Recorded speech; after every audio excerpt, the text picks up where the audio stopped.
The 43-year reign of the speed metal kings, Metallica. 9 Grammy Awards and 14 nominations, 38 concert tours worldwide, 11 studio albums that span 4 decades, the Titans of Thrash remain the standard by which all other metal is measured. We begin with a 1984 classic from their second album, For Whom the Bell Tolls, followed by the 1992 tour anthem, Wherever I May Roam. And then, let's turn down the house and light up the stage with the Auburn University Marching Band and their show, Metallica. Sunday night is here once again, so that means we've got to do another live recording of the Auburn Experience podcast, the flagship show of everything we do here at E2C Network. Coming your way, we've got to catch up for you on all Auburn news and Auburn potpourri. 2 main topics, which are going to include, yes, some baseball news that is not so fun, but we're certainly going to make sure we not stray away from that.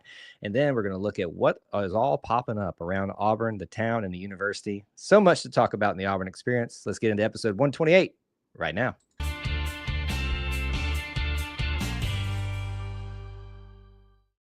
David Housel described it best. We are experiencing the whole of the Auburn Experience.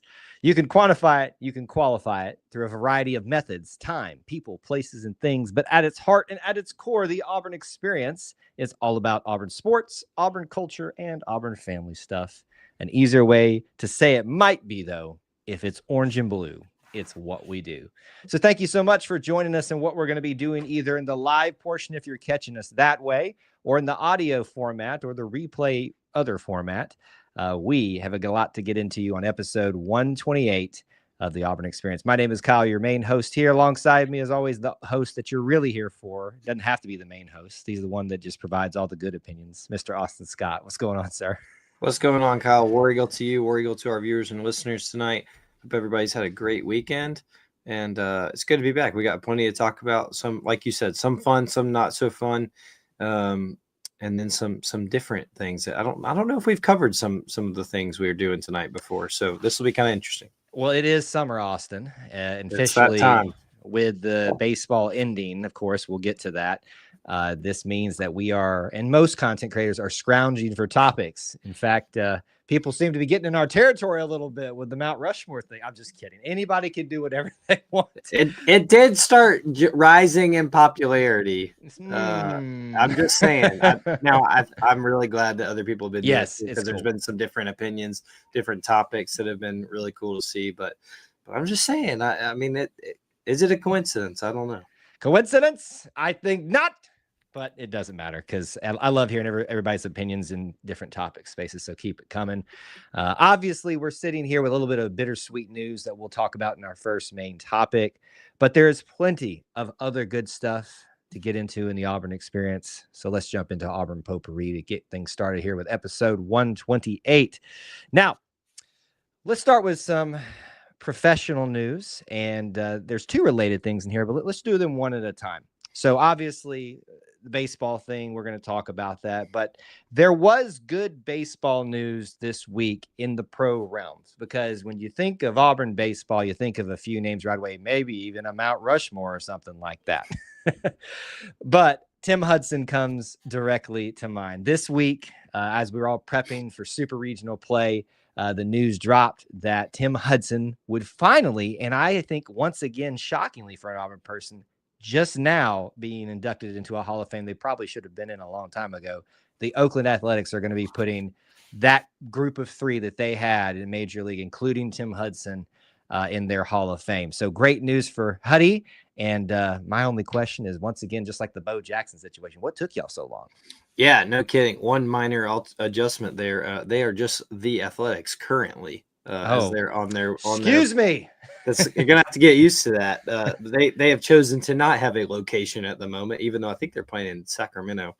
So wait, are they just playing in like the ether or something like that? Is this what this is? I want to say they're in Sacramento in a minor league park, and they've decided to just be the Athletics at the moment. But they're not very athletic either, though. So, but like you said, obviously when Tim was there, it was a part of Oakland Athletics, the team. A really special kind of time there was he was there during the Moneyball era, the very popular movie. Yep. And had a lot of success there. It's kind of where he got his start and was propelled there. I was shocked when I saw the news that he was in the Hall of Fame, only like you said, because I couldn't believe it hadn't happened before now. Obviously, the Braves is where a lot of this area knows him from. Sure. And where he's gotten his most popularity. And so I think he was in their Hall of Fame pretty quickly, but well-deserved. Obviously, a very staple feature of their organization and their success in the past. And so now he's honored as in their Hall of Fame forever. And congrats to Huddy. Yeah, like I said, feels like it should have happened before now. But if I'm not mistaken, the three are going in together at the exact same time. Is that correct? Yeah. So Barry Zito, Mark Mulder. Listen, you want to talk about being as close as you can. We're tying Braves in here as well to Glavine, Maddox, and Smoltz. That's about as close as you get in the modern era. That was a dynamic. Thankfully, they were opposite leagues and didn't play as much. So you didn't have to run into them. But Huddy finally gets some accolades at the pro level. We'll see if anything else comes down the line. But for now, we know how much we love him. We love seeing our Auburn Tigers get inducted into Hall of Fames. And yet another one has made it to a team one. We'll see what else happens for their future. But congrats to Tim Hudson. Keeping it in Hall of Fame news, this one is a little bit to be decided. But the news broke this week when they announced the College Football Hall of Fame candidates and adding it to the list, obviously, of those that can be eligible. Coming up in January, I believe, is when they will vote on the new additions potentially. But there are a couple now, or several, I should say, Auburn candidates, which we can mention. But the big story is, for the very first time, one Cameron Jarrell Newton, I think is his middle name, is going to be on the ballot for the College Football Hall of Fame. So, Austin, there's a couple ways we could talk about this. He deserves to be in the Hall of Fame for the type of season, right? We acknowledge that, right? Yes, 100%. Second question I have for you, and probably the one that everyone wants answered, is he a first-year ballot inductee?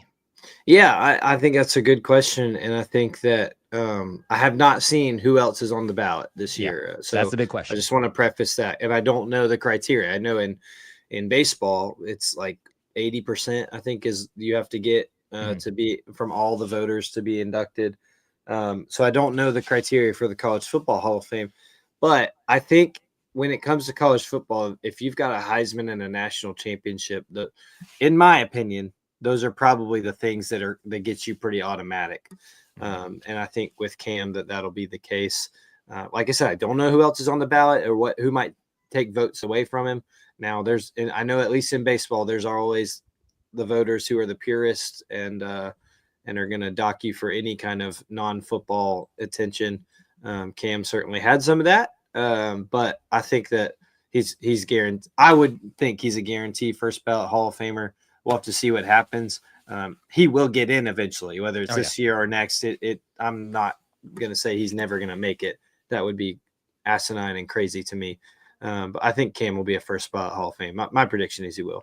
Well, I think when you go to the Hall of Fame type of discussions, you've got to look at the face of each year of college football, and he was clearly right. Good and bad for those that chose to propagate those stories and run with them, the true nature and the not so true nature of them.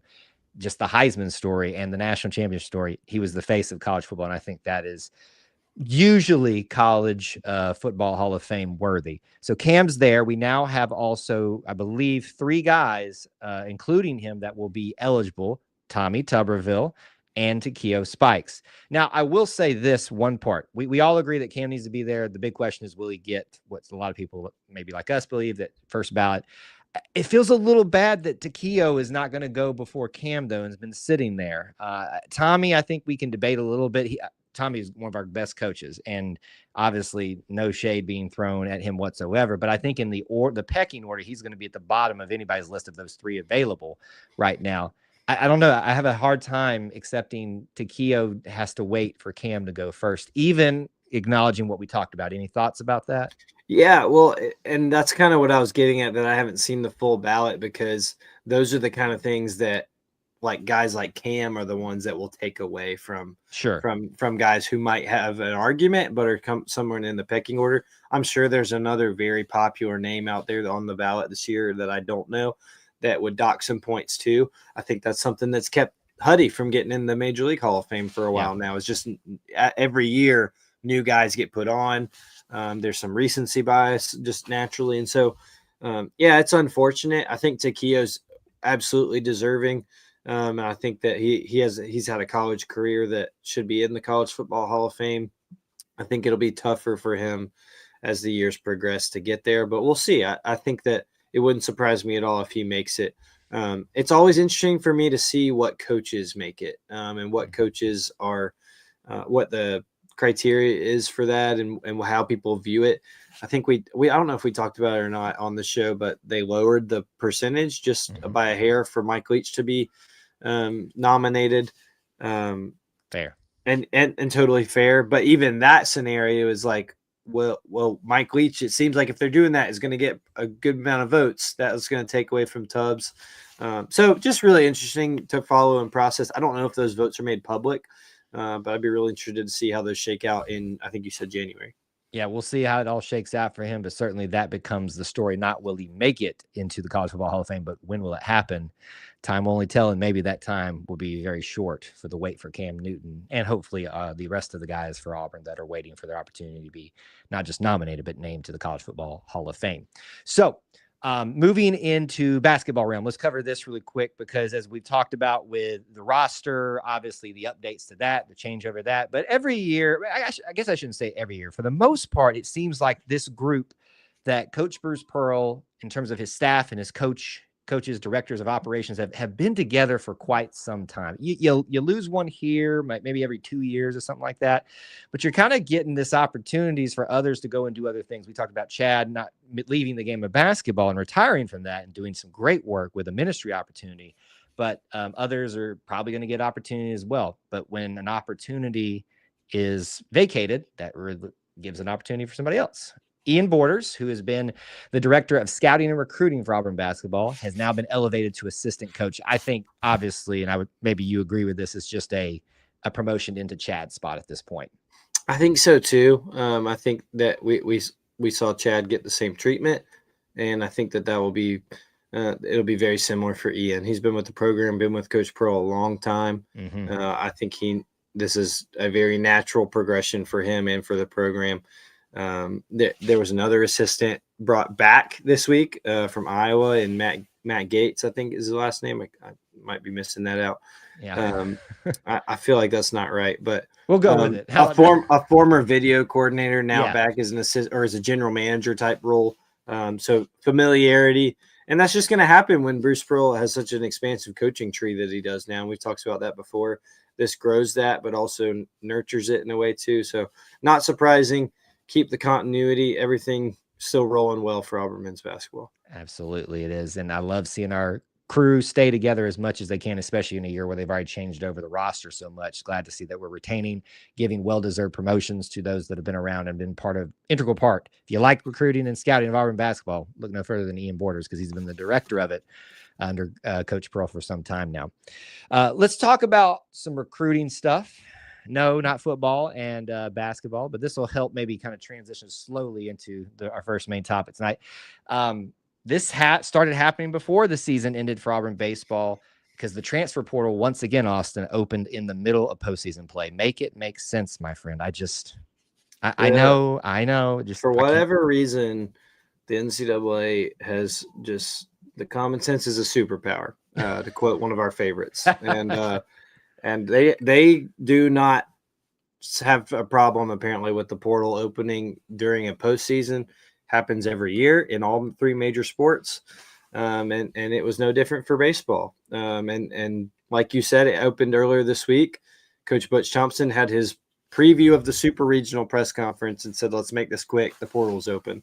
And then he looked and said, "I'm not kidding," because I don't think some of them realized. Correct, and he's not kidding. But hey, he went straight to work, and he has made quick work of getting some of these guys in. Yes, so we've got 5 as of us doing this podcast on a Sunday evening, like an hour and a half ago. Yes, 5. So keep in mind, we're doing this all together. It's probably changed since then. If you're saying you missed one, we probably did, but it's because it's in the future. This is past Kyle and Austin. All right, here's the additions that we have to start off with. Let's start off with Western Kentucky right-handed pitcher Drew Whalen, Virginia Tech left-handed pitcher Jake. You know what? I should have made you pronounce all these. I'm going to say Marciano. I'm going to go with Marciano. Maybe we'll get back the sunny walk-up song. That's the kind of content you get here. UAB third baseman Todd Clay, Michigan State left-handed pitcher Garrett Brewer, and Texas State, literally about an hour ago, infielder Ryan Farber is all the 5 guys within just days of it opening, hours and days of it opening for Coach Butch Thompson. So I don't know if you want to go through each of these really quickly or I'll give you the floor. Talk about these first additions for Auburn baseball in the transfer portal. Yeah, 3 pitchers first and foremost, right? Yep. I think pitching is always going to be a priority. We've said on the show before, you can never have too much. And Butch Thompson is a very successful and well-known scout of pitching and developer of pitching. So when he picks a guy, you should watch for where that goes. I think the obvious standout is Drew Whalen, Conference USA Pitcher of the Year, went 9-2 last year as a starter with an under 3 ERA. I think he could very well quickly become a rotational piece for Auburn. I think that, with Sam Dutton leaving, there's obviously a big space. There's certainly talent still left on this roster, but I think Drew Whalen is going to step into this rotation and do a very good job for Auburn baseball next year. It'll be really exciting to see where he fits. And the other 2 I kind of view more as potential bullpen pieces, Marciano and Brewer. I think that they each have been successful at previous spots, but just might not have the starting ability that Auburn's looking for, but can definitely come in either in long relief, like a Carson Myers type, or late bullpen. And then Todd Clay from UAB, Auburn's very familiar with, from Auburn High School, won a state championship with Auburn High School, played and beat Auburn twice this year with UAB, including knocking a homer out of Plainsman Park. So all those feel very natural. I think the one that's really intriguing to see kind of how it fits is Texas State infielder Ryan Farber. Had a really good 2024 hitting the ball, a really good defensive infielder. Took a step back in hitting this year, but I think if they can, if Gabe Gross, who's done a phenomenal job with Auburn hitting, can get Farber back to hitting to where he was in 2024, he could be a really good spot too. So I think the biggest thing with all 5 of these guys and how quick it was is I think you have to look at the freshman class that Auburn baseball brought in, and there's a lot of guys who see Auburn as a very attractive spot.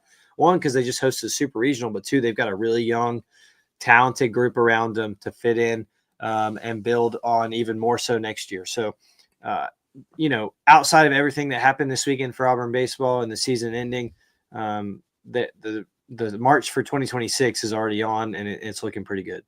Yeah, it's a great start. Obviously, super excited about all these guys, but when you can bring an Auburn guy back, that being Todd Clay, that's got to get you all jazzed up and jammed up, jelly tight, as I say.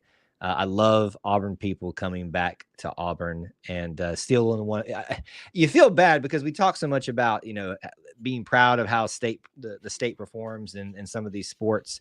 I feel like we peck from Sanford, we peck from UAB and get the best. And I know that's probably sticks in the craw of a few of them, but look, we'll take them if they want to be here, and there are our guys originally, we want them back. So congrats to Coach Butch Thompson for getting off to a great start in the transfer portal, filling needs that are going to be arising very quickly for the next season upcoming for the Auburn baseball team.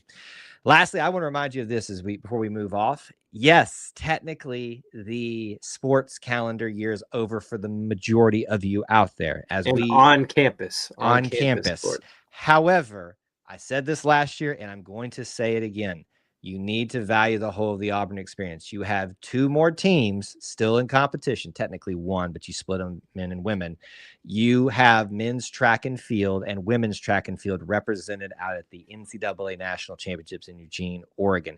If I can remind you, the men's track and field team were mere points, if not a point. I think I got corrected on that this weekend, away from winning a national title last year. I'm not saying that they're going to do that again. But folks, pay attention, please, because these are Auburn men and women just like everybody else. And the sports calendar officially will not end until they are done competing next weekend, which I think we'll have a chance to talk about because I think it'll be all wrapped up by the time we do the show. With that being said, that is Auburn Potpourri, and we'll jump into our first main topic this evening. How you doing, Austin? I'm good, okay? Man. We okay? Yeah, I'm good. Man, it really stinks. But it was a really, really fun year, but a really fun weekend if you are not in Auburn, Alabama this weekend. Yes, there are a lot of different ways that we can take this. What we're discussing is clearly, given our somber tone, the ending of Auburn baseball season in the Super Regional that Auburn hosted for the very first time. A lot of different angles that we want to take on this. We will start with the not so fun part, and that being that Auburn baseball lost in the game 1 and game 2, allowing the Coastal Carolina Chanticleers, the mythical chickens, to move on to the College World Series while we were hosting our first Super Regional. It's a little bit of extra sting, isn't it? The first time we do it, and then a little 13 seed comes in and does it. Yeah, and it stings to not get at least one win in that home Super Regional. But I think, and like we warned a lot of people last week, Coastal Carolina is a very good team. Yep. And have won a lot of games and a lot of games in a row. And I know that we tried to warn as many people as we could last week about their conference and all that. It can be used against them if you dare. But that was a very good team with very good pitching. A lot of good coaching and yeah, I mean, they played, above themselves in a way because they don't normally hit a bunch of homers and they hit a good bit of them out of Plainsman Park, but just a really sound team. But it stings to not get one with the atmospheres you had and Plainsman Park being everything that it was. Just a very, very impressive weekend for the Auburn family and the Auburn fan base to be at Plainsman Park. And for Plainsman Park to shine like it did was really special for a lot of us who've wanted to see an atmosphere in a super regional like that for a very long time. Yeah, so you can choose to take this however you like. You can be down in the dumps about it, and you should be disappointed. Don't hear me wrong. Sure. Or you can take pride in what is continuously being laid. And this is not a foundation anymore. You and I have talked about this ad nauseum about how much we respect Butch Thompson as a man, but just as a program builder and a guy that can bounce back from a oddly bad year so quickly and put you in your hosting your first super regional and, mere games away from going back to the College World Series.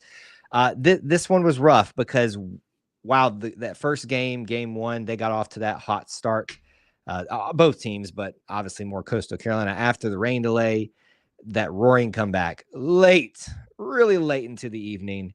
And every opportunity was sitting right there for Auburn to close it, being in the bottom frame of each inning and could have walked it off and wasn't able to close the deal. That one probably stings the most. Yes. Although game 2, with having that 1-run lead for the majority of it, and you and I, when we sat together, we kind of looked at each other and said, this feels like we're playing with fire here. And eventually they did get a few more runs, winning 4-1, and Auburn wasn't just able to muster anything. So that's just the not so fun synopsis of what happened here. What I take away from, or one of the things I take away from this weekend in terms of gameplay and just the program as a whole, it felt like, especially towards the end of the season, we were very hot or just not hot enough in different weekends. So like last weekend, the pitching. You're talking about on the field, because I was very hot on Saturday. Yes. Can we all just acknowledge how much we sweated? I mean, we could have filled buckets. Those refillable water stations? Yeah. It was actually filled with all of our sweat and just recycling. That's so gross. I'm sorry. I'm sorry. probably what was happening, because that's how much I sweated. I probably filled up one of the buckets myself. So I feel like we just kind of were a couple weeks, like we would have it all together on a weekend, and then the next time we kind of have it together, but just not enough to overcome someone like a Coastal Carolina. The pitching I thought was okay, good at times this weekend, but not as good as it was last weekend. And you also got to say the bats just didn't come off popping like they needed to in crucial moments. Correct. So it's a team effort, right? It's not a one thing. Is there any, how about, let me ask you, is there any one thing from this weekend, closing that discussion out, that is a negative or even a positive that you walk away with? Timely hitting was negative. I mean, when you're I think it was 2 of 15 over 2 days with runners in scoring position, it doesn't really matter what level you're at or what level you're playing or what time of the year you're at. You're just not going to win many games that way. And Auburn was fortunate to lead for a lot of one of them and even come back and have a chance to walk it off in another. But 2 of 15 with runners in scoring position is not a good stat you want when you're trying to take a series. A positive I think you could see is I thought the starting pitching was fine. I thought Sam Dutton, did a good job on Friday night. It wasn't his best outing. I think he'd tell you that too, but he did a great job. I think Andres Alvarez is another one of these freshmen that is just an absolute star in the making for Auburn. Did a phenomenal job on Saturday, just didn't get a lot of run support to help him out. Like you said, I feel the very same way that there was times when Auburn was peaking and at its high, they'd come back down to earth and then peak back. And it just was like that the last few weeks, but it was enough to get them into a super, to host a super, and just not quite enough to get to Omaha. But I really don't want to take anything away from Coastal Carolina, because I thought that they did they did a phenomenal job. I thought their players were incredibly athletic and played phenomenally. Look, the plays by the second baseman to end the game on Friday night / Saturday morning were unbelievable. And to do it twice in the same scenario to win your team a super regional is incredible. So they're a good team. I think they're going to continue to be doubted in Omaha. But to those teams that do that, you're doing that at your own risk. So best of luck to them, and it won't be long before Auburn makes it back there. Yeah. Hopefully next season. We're all hoping for that. Bush Thompson continued to show that he can put great things together. The season ends not the way we want it to. I think the saddest part about it is you say goodbye to those that have been here for a while. Your Cooper McMurray's. I have it just from personal knowledge of being out there. I think I'm 99% sure he was the last one to come out of the locker room. I think he was probably having a hard time leaving as a fifth-year senior. You saw a lot of the hugs, the tears, the words after it. You got to think this was really difficult for Ike Irish being the last out and likely leaving. Are we just going to go ahead and say goodbye to Ike Irish? Do you think there's any hope? Yeah, no. I think Ike's a first-round draft pick, and I think he'll do very well in the pros. I texted my brother, I guess, at the end of the 8th inning, and I said, I just want to see Ike get one more AB, like one more at bat in Auburn uniform, and we did. It was the final out of the game, but that kid, that's the thing. And I feel the same way about him as I do Jackson Coyven. These players that come on so strong in their freshman years, it'll be the same way with this group we just watched. It feels like, oh, they're freshmen, they'll be here forever, and then they're gone like that already. It feels like Ike's career, as incredible and as historic as it was just gone in a flash. So all those guys have been incredible representatives of Auburn and Auburn baseball, and I look forward to following their careers, because I think they'll have successful ones. Yep, we have updated the board this year with regional opportunities, super regional opportunities, first ever hosted. We'll be updating that board for talking about the outfield board out there for major league players very, very soon, not just in draftees, but in actual appearances. I have pretty good faith on that. So a sad end to the weekend, no less proud of the Auburn baseball team, what they put together this season, and how much fun we had there. We're not done talking yet about the baseball team. I kind of feel like we should at least do very quickly just look back on this. If you can go through so many games there are in a baseball season, Austin. Sure. Let's think back to non-conference. We're coming off of a year that was very shockingly bad. Surprised everybody, I think. The entire college baseball world that Auburn would drop off that bad, especially in pitching. I think that was everybody's biggest question. Can the pitching match the batting? And they had a great non-conference. What was it? Two losses in non-conference play? I believe in the tradition. When I say non-conference, the main bulk of it. I know we play our before midweek games. SEC play starts. Yeah. I think two. I'm having a hard time remembering just how many or who exactly each one was, but yeah. And that's an unfortunate part of the end of the year is I feel like I've seen a lot of people who, no harm, no foul, and if you can't follow Auburn baseball the entire year, but who might have jumped on here at the end and are criticizing some pitching. I don't think that that's fair because I think the pitching, especially when you compare it to last year, has been much better in all aspects. And I think Everett Tiford, who caught a lot of flack, has done a really good job this year with guys he had a lot of say in and command over to be able to develop them the way he knows how. Did a phenomenal job. So I think the pitching was much better. Obviously, Sam Dutton being your Friday night guy, you get an SEC experience guy to come in and be your anchor. That helps. But I thought pitching overall was just, you saw it from the very beginning. And we've talked about this in those non-conference games in Dallas. You saw very early that pitching was going to be back on the uptick.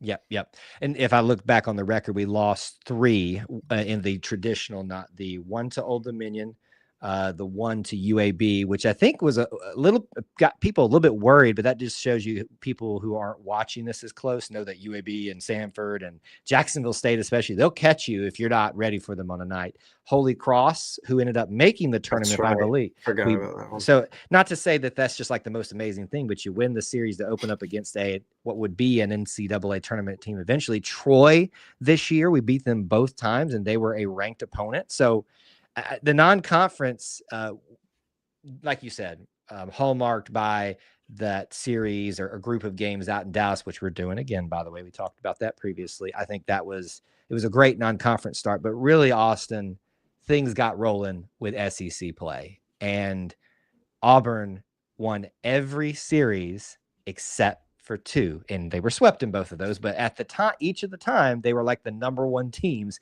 Georgia and Texas. Ole Miss didn't. I'm sorry, I blanked out on Ole Miss. No, you're right. Okay. We talked about this going into the Ole Miss series, and it was 2 at the time. But I struggled a little bit. I tried to block that one out. Look, that's one of those areas where it felt like Auburn came back down to earth a little bit and through the SEC tournament, and then picked it back up in the regional. But no, you're right. The SEC play, I think we talked about it. We went through the series before the season even started and tried to count which ones we thought Auburn would win. For them to only drop 3 of them, and all of those teams were regional hosts and could have been super regional hosts had all 3 of them actually gotten as far as Auburn and won their region. So the SEC, as strong as it is, Auburn comes out and does a phenomenal job and takes care of so many series at home and away. And I think it all started right there at the beginning with Vanderbilt, who ended up being the number 1 overall seed. And I think that's when a lot of people probably jumped on board and realized, hey, this team has turned it around. They figured some things out. Mm-hmm. Yeah, it was a great way to start SEC play. At the time, I don't think we all thought Vanderbilt might be the number 1 seed. We knew they were going to be respectable, but at the time we were talking about they had to turn it on. Yeah, they turned it on late there to get it a little bit back to what you're used to out of Vandy. Auburn made it through the SEC. That's just saying something in itself as one of the top teams. Obviously didn't have a great SEC tournament, but that's just the nature of playing one game in a tournament, like single elimination for the first time this year was a bit of a change too. The regional stuff and the super regional stuff we've already talked about on previous episode and today, but once again, great showing by them in regional play, dominant, took care of business. The crowds were amazing, record crowds, new facilities. I don't want to say right now, sitting here in the rawness of the end of the season, that this was the most fun season that I've watched, because I can distinctly remember about 2, 3, 4 years ago of even going else places, like out to Corvallis to go on to the College World Series. Those were pretty dang fun too. But I just feel like this year was such a vindication for Auburn baseball fans who didn't just jump on because it was the hot thing and heard a lot of the flack last year about Butch Thompson. Is he going to be able to get it done? And of course, he doesn't get it done this year in the sense of College World Series, but hosting a super regional for the very first time. Nobody else has done it at Auburn. I think this year just solidified this is the man for the job, and we're in good hands going forward. Oh, 100%. If you've listened to episodes of this show before, you've heard you're gonna have a problem with me if you got a problem with Butch Thompson. We the most regionals that an Auburn head coach has ever taken Auburn to, and now to get Auburn to host their very first super regional ties their highest of a national seed. Butch Thompson is the man for the job, and he will be the man for the job as long as he'd like to be. So I'm very excited. I hope that a lot of people got off his back. And if you haven't, then I know a way to get you off his back. Just come on down. But I think I think that he proved a lot of doubters wrong that were probably a little too loud last year. And so I'm very excited for him. We're very glad he's our coach. Yeah. Kyle, you mentioned atmosphere, and I think we'd be remiss to not talk about just in general the atmosphere of this past weekend. Well, this kind of transitions into our next topic too, but just what was your thoughts? I mean, a super regional in Plainsman Park. A lot of us have waited on this for so long. Crowds were fantastic, obviously records. Just give me your thoughts. I know you took it in from a lot of different areas, so that's why I'm asking you. It's almost like we talk pre-show and plan these things out. This is a great transition. But let me start with the feel of it. So, the Auburn family shows up no matter what. But you got to look at weather. You got to look at, especially the way game one went, disappointing, the time slots, because it's such a quick turnaround. I talked to people too that wanted to come to game two, but they couldn't because it was they had to go back home and come back. They weren't planning on staying. So that's not Auburn's fault. But the way people showed out this weekend, and even the weekend before was absolutely incredible. That is coupled with the great venue that we have been given and blessed with at Plainsman Park, even before this past several years of renovations. But you look out at that place at every single view, and there is not a bad seat in the house. Now, you could argue if you were behind a couple rows of people in certain spots, sure. But if you go out and do the legwork to get to one of those spots early and hold your ground, you in the outfield have a great view. In 3 different spots now, you have a great view down the sidelines on each side. If you're in the Hall of Fame Club, got to experience that for the first time this weekend, by the way, that was the last weekend. But either way, I thought everything from facilities, concessions, fans of both teams, the baseball that was played, there was no better college baseball being played anywhere else in all aspects than right here at Plainsman Park. Yeah, I couldn't agree more. It was a beautiful sight. Great, I say great weather, and I mean that, but I know that we had an hour and a half rain delay, but the sunsets and the atmosphere and the sunsets, awesome. It couldn't have been any better at Plainsman Park. It was a sight to behold, and I'm just really happy to see that many people come out. If you wanted to be there, you could have been there. There were plenty. I know general admission was crazy. I know people sat outside in the lines forever. But there was a spot to be had if you wanted to be there. And I hope you took advantage of it because it was just phenomenal. I got to go with my dad to both games. And just we stayed in our spot for the most part, except after the rain delay. We moved a little closer because that's just something you do after a rain delay. And but it was to take it all in and to see Plainsman Park in that kind of atmosphere and that kind of dramatic moment was really special. So super cool. Super, super cool. Great transition here.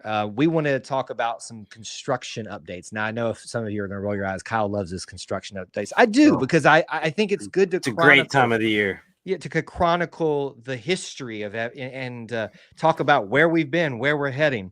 And as we're transitioning from our baseball talk, we'd be remiss if we didn't talk about what became the quickest renovation ever in the history probably of sports.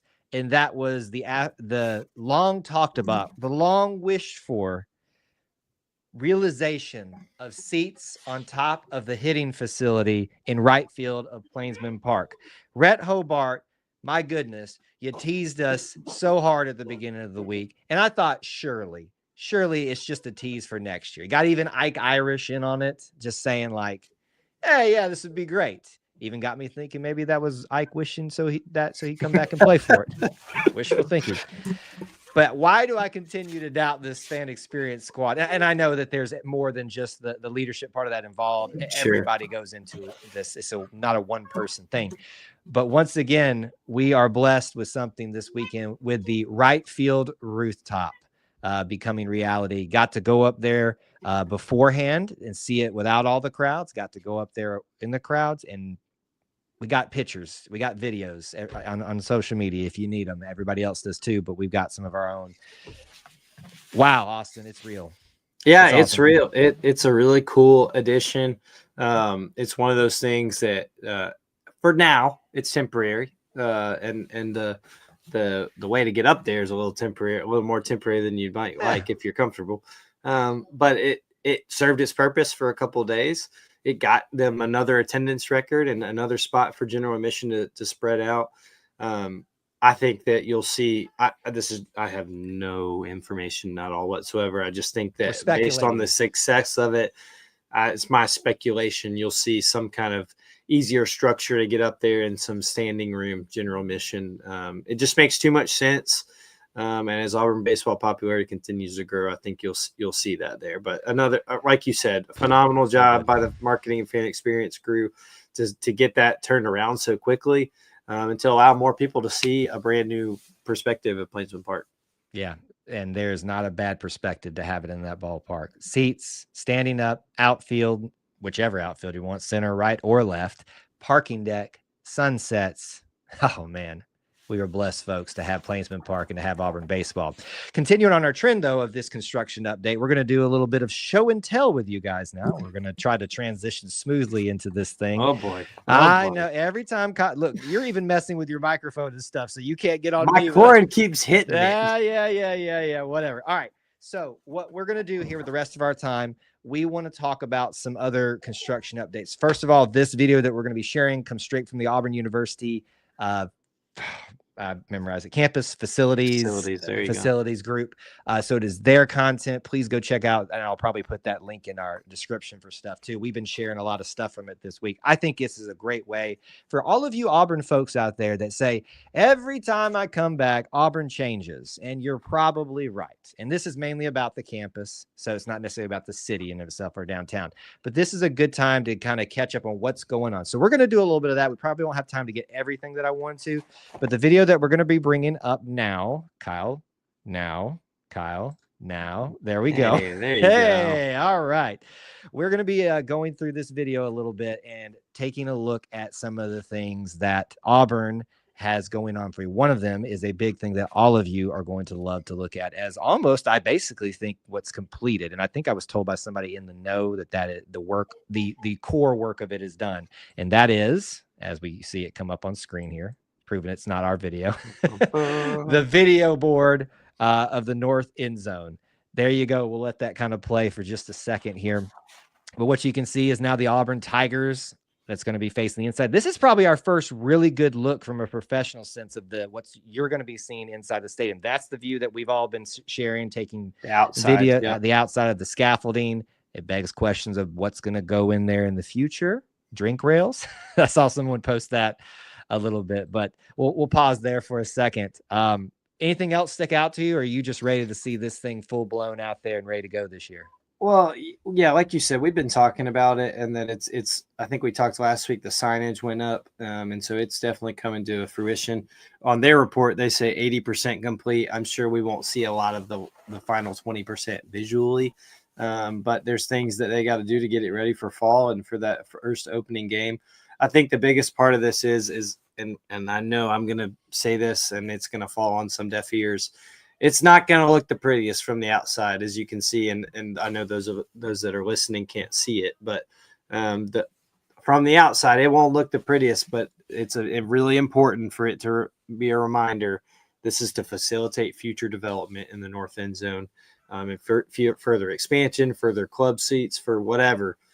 whatever they'd like to do. So this is not a finished product, but this is pretty close to being the finished product for what we're going to see for 2025. Yeah. So whether you are hopeful for what might be coming next, this is the first stage of it, but it's going to be loud. It's going to be another element to change over and make that, once again, a nightmare of an experience for opposing fans, as certain other coaches who have said. That probably holds some weight in what they say as to what Jordan-Hare is like. The acoustics are gonna be popping off. Now they bumped Austin out of his seats, unfortunately, but willingly. But I mean, where I'm moving, this will be my main point of reference for replays and such. So no turning around for you now. No turning around for me. So I think it's gonna be great. You know, I read about in the report that I thought it was a very crucial part to remember. I know they don't pay as much, they don't contribute as much, but this is a pretty big movement for the students here too, to be able to not be the ones turning around and look and see. So it's going to be great. It's going to look a little wonky here for a little while, but it's a great for the future of Jordan-Hare Stadium.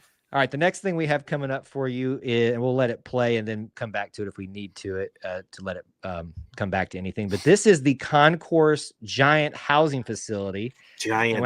Giant, that is taking up a lot of that space of the early education side of things that used to be there, some of those old buildings and stuff, backing up to the older quad buildings, and will basically, you leave your dorm and you go out to Haley Center, to the bookstore, to the student center. You have the closest probably views of any of the dorms to Jordan-Hare Stadium. I mean, this is something else that was coming on there right now. All right. We're a little bit far. I had the timestamps right, but I didn't pay attention because I got to be gushing about these things because I'm so jealous, Austin, that somebody gets to stay in that. I would have fought tooth and nail to be able to stay in this type of thing and be just outside a doorstep to Jordan-Hare. You are on Haley Concourse, and which is a really cool thing.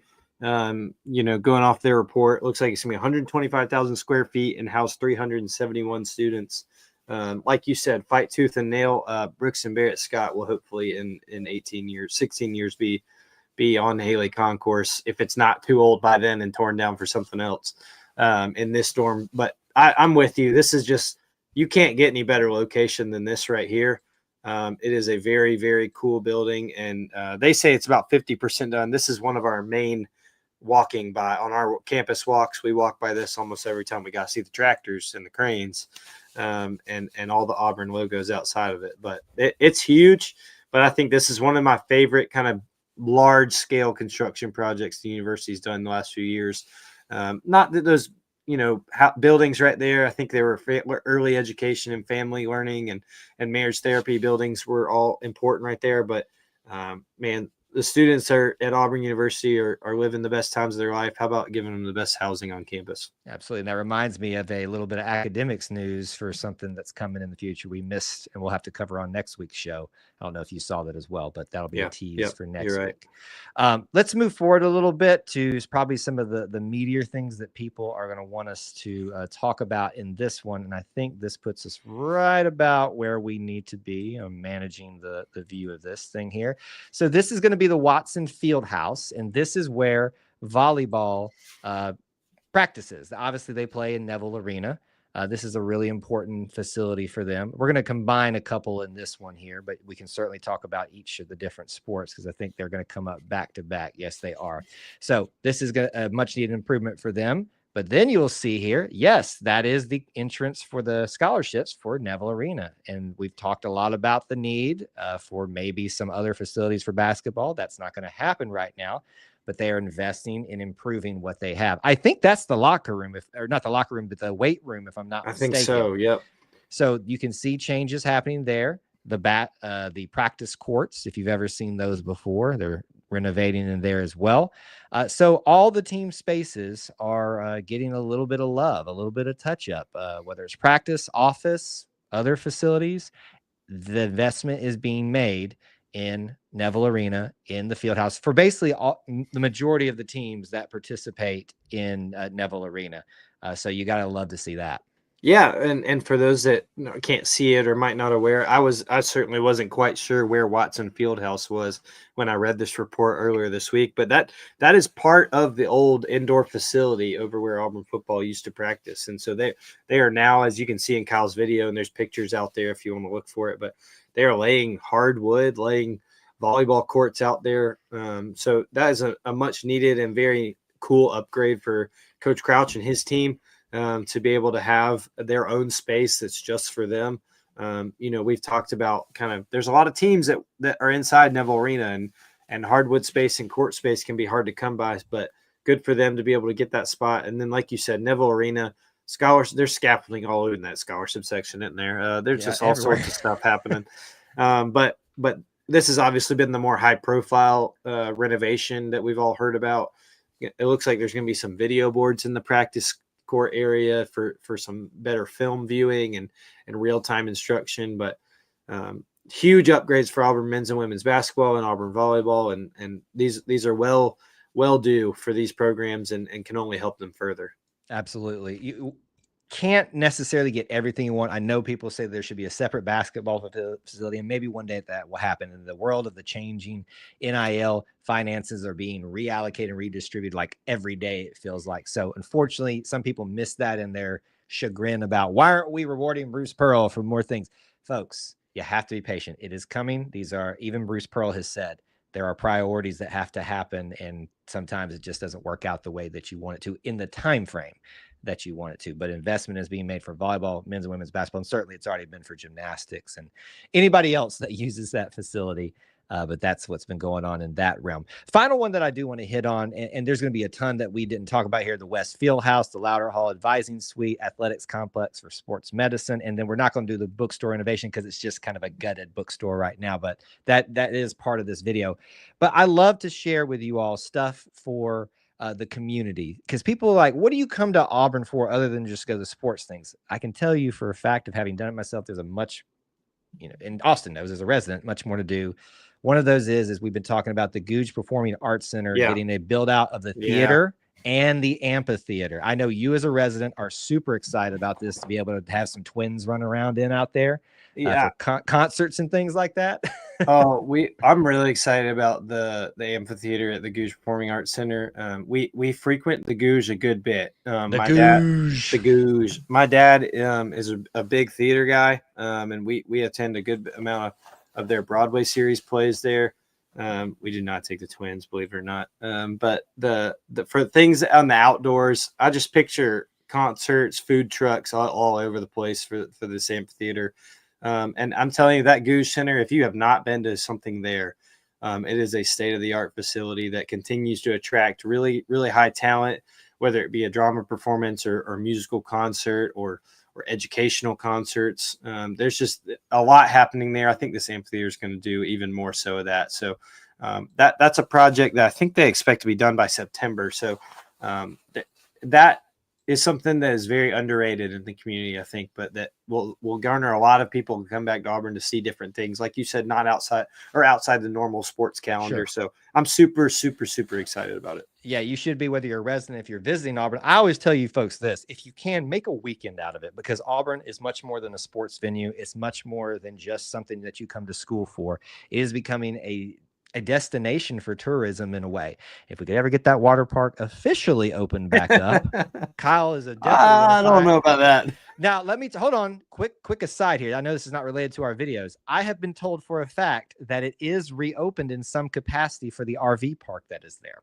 What do you think about that? I think that's a, if you want a whole Auburn experience, you can find one all right out there, probably on your own. Listen, I'm telling you right now, the day that Surfside Water Park comes back, and I'm starting. You know what? Hold on. Let me. We're done with this video. Oh, no. You're not going to take this away from me. I'm going to say this right now. As I was told that it is open for that RV park, the RV park, I need today, for my little Auburn heart to be complete, Surfside Water Park to come back in its full capacity. So whoever has the power to make that happen, I will be there opening day with GoPros that are waterproof to just pump the heck out of that for you. Please. I am a humongous water park fan. I've been to some of the greatest water parks in this country. I'm just telling you. And I'm not saying that Surfside is going to hold a candle to them, but it's a water park in Auburn. How much better can you get in the Auburn experience, my friends? I did not see this coming on this episode. Have you ever been inside the Surfside water park? Oh, have I been? That's why I want it back. You could kill a good afternoon there having some fun time in the lazy river. So you've been when it's operational. Oh, I grew up in that thing, man. It was the only didn't water know that. park. It was the only water park that was within earshot of where I grew up from. So, like, when I heard we were going to Auburn to the water park, I was like, "Can my life get any better?" Like, Auburn in a water park? Come on, man. I'm not. I don't know statute of limitations on things, but I've ventured to the premises of the water park, in college. And I think it looks like it would be a great operational water park. I would, as a resident and a father now, I would love to have a water park. That sounds like a time killer, for sure. But I did not know you had such an emotional attachment to this water park. You know, I was going to set myself up for failure here about making a list of things that I love the most, and I think I was going to get myself in trouble. So I'm going to shut it down. I'm going to shut statute of limitations for me as well on this one. I probably don't need to talk about the water park anymore either. It was called Surfside, and bring it back to me. That's all I'm asking to make my little Auburn heart the fullest it's ever been. Okay, that's going to do it for episode 128 of the Auburn Experience podcast. We covered a lot in that with a little bit of sad, but a lot of good stuff as always in the Auburn Experience. If you want to keep up with me, do so on X at Kyle Loomis 24. Where can they find you? Yeah, on X, on Instagram at Austin G Scott. Send us if you've been to Surfside Water Park, send us your pictures so Kyle can get a little nostalgia this week. Oh, I got my own pictures, but yes, please. And let's start the campaign today. We want Surfside back. I'll come up with a slogan. Surf it back into reality. I don't know. I'll surf the web for a way to do things. Kyle will give you a discount on ads if you bring the water park back. Don't say what you're going to say. I'm going to say it. And this is, we can't afford to do that. I'm an idiot of a businessman. I will give you 6 months free advertising, and probably will do a really cheap deal after that if you will bring back to the public Surfside Water Park. We just need passes. We need passes. That's all we need. So we can document. Co-host passes, 6 months free advertising, and child passes. And child passes. So you need 4. I need 2. And we'll go ahead and plan for just some more children down the line. We just need 4 each. That's all we'll do. That's all we'll do. We'll do give you all the ad space. It's happening today. Wow, what a show. We ended up with the water park discussion on the Auburn Experience. It's just the beginning of summer, folks. So if you like this show, you're in for a couple months of good content here. Lord help us and Lord help you all. Thanks for hanging out with us. And we appreciate you being here. Until we talk to you again. War Eagle. War Eagle. All right, that's the main show, folks. That's a doozy. That was a doozy. You didn't think we were heading there this evening. Final thoughts for you, sir? I don't know how many I have. No, that was fascinating. But I hope that people enjoy our construction update. I have a friend, Brooks Childress, who sends me that construction update PDF every time it is made public, and so it's something Emily and I look at each quarter. And it's a lot of fun. And it definitely, I like how you put it, that people come back and there's always construction. There's always Auburn changing. Well, a lot of it has big time purpose. And I think a lot of it public as well. Is pretty cool. So take a look at that and hope you all enjoyed it. Thank you, sir, for hanging out with us tonight. And not one comment on this. Yes. That's what I've been sitting here waiting on. No, you did get a comment from Neil. From you. I appreciate Neil, but from you? I do. I got a lot on here. You do have a lot on there, and I'm trying to not creepily stare at the screen at you too much. Well, I'm not going to jump up in the camera, but there's my lovely wife Emily found this at the thrift store in Auburn, which we've promoted. That's a thrift store find? Thrift store find, pal.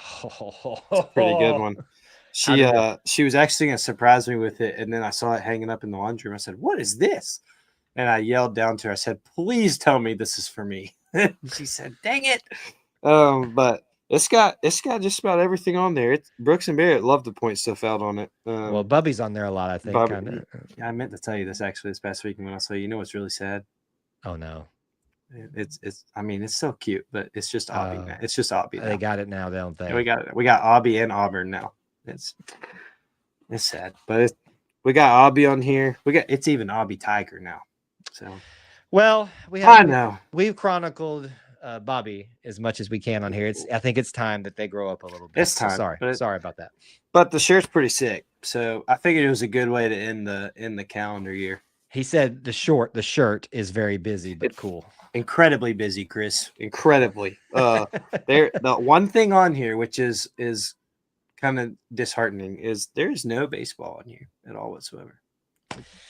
They didn't consult us. You would think you could find some space for it, but it's pretty cool shirt. I'm pretty proud of it. I'm gonna have to send you on some finds for, like hunts for me.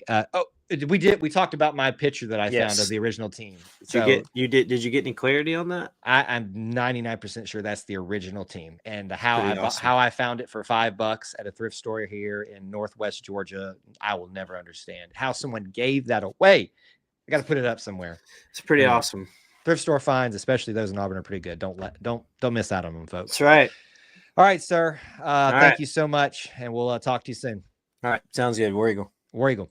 All right, folks, you're stuck with me for what time we have left here. We usually spend a little bit of Q&A time, and I'm going to do that. We are right at time, actually a little bit over normally what we do, but got a few people here still watching live, so I'd love to answer any questions, address any comments you might have about what we talked about in the show, anything that you may want addressed that we didn't. So if that's you, if you're watching live, go ahead and do that now, and I can do that. Let me give you some reminders for things that we do and don't have coming up this week that are going to be a little bit different. I am about to go on a little bit of it's not a surprise vacation, but it's one that got planned very quick. So I will be off as of this Wednesday, but we'll be back for our Sunday show. So if you're wondering if we're going to mix next the Auburn Experience, which is next Sunday night at 9, that'll be episode 129. No, we will be back for that. But this Auburn Family Night for Wednesday, unfortunately, is going to be, as it tries to struggle to come up here. Why on earth won't it come up? My goodness, you can never get anything to work here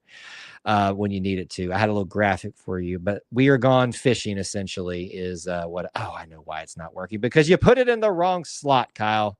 Basically, folks, we will not have Auburn Family Night this Wednesday night. I'm sad to report that to you guys. I was trying to figure out if we could do it from the road or something like that, but unfortunately, it will not work. There you go. No Auburn Family Night this Wednesday night with my gone fishing.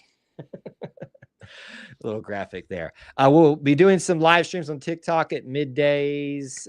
There's no set time for those, midday, early afternoons. So go follow on there if you like. Lots of content coming out on social media this week. Just because the Auburn year, athletic and academic year is winded down, doesn't mean that we're done here. The Auburn Experience rolls on, and we're just getting cooked up, as you saw this evening. Okay, comments and questions to round out the show. Thank you for the kind words, Mr. Scott. Good to see you as well this weekend. Let's see, what do we got going on here in the chat? There was something that I saved. This was from Jace earlier. I don't know if he's still here. Talking about baseball, I said this will go down as the season when a lot of people started to pay attention to Auburn baseball, and that matters. It absolutely does matter, and I do love that comment. Too often of the big three, it gets talked about and thought about the least, or at least on the back end of the other two. And with good reason, right? Because football is king. That's never going to change. It's just how things are. It's the cash cow. You've got basketball and what Bruce Pearl's done that, and that in and of itself speaks for itself.